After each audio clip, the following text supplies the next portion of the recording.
Pemirsa, 6 dari 10 tersangka komplotan pencurian trafo listrik milik PLN lintas provinsi berhasil ditangkap oleh petugas Reskrim Polsek Batu Raja Timur.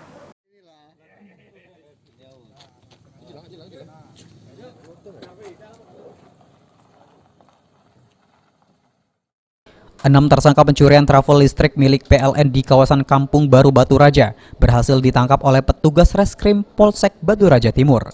Dalam aksinya, ke-6 tersangka telah melakukan pada malam hari, di mana 3 orang tersangka naik tiang listrik lalu membocorkan oli trafo. Selanjutnya, trafo seberat 850 kg dijatuhkan dengan cara digulingkan oleh mereka.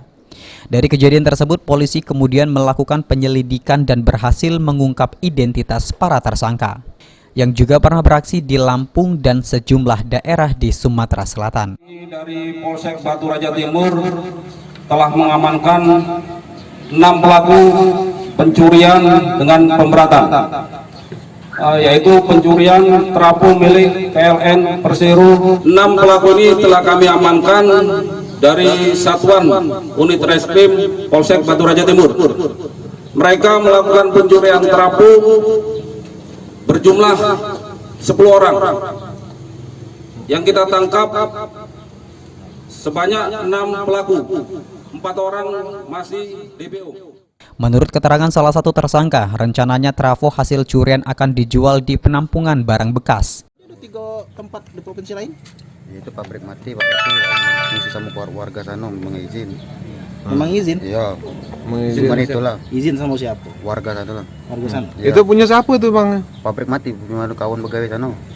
Itu kan punya PLN bukan? Bukan. Pabrik nanas, bukan. Sambal yang becak trafo yang ini? Bukan. Kabel mati lah, rusak, motong-motong itu, Pak. Nah, kalau trafo ini biasanya kamu jual cak mana nih? Rencana kemarin rongsok, Pak, tapi tidak jadi karena ketahuan warga, Pak. Rongsok, olah sudah ada tempat untuk Itu jual. cak mana kamu nurunkannya? Di Terajang, Pak, dari Pojok, Pak. Wah, nyampak ada. Iya.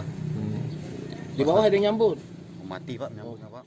Polisi kini masih mengejar 4 lagi pelaku yang menjadi teman ke-6 tersangka yang ditangkap ini. Ari Pranika, PAL TV. 4 DPO. Mana Pak Waka tadi?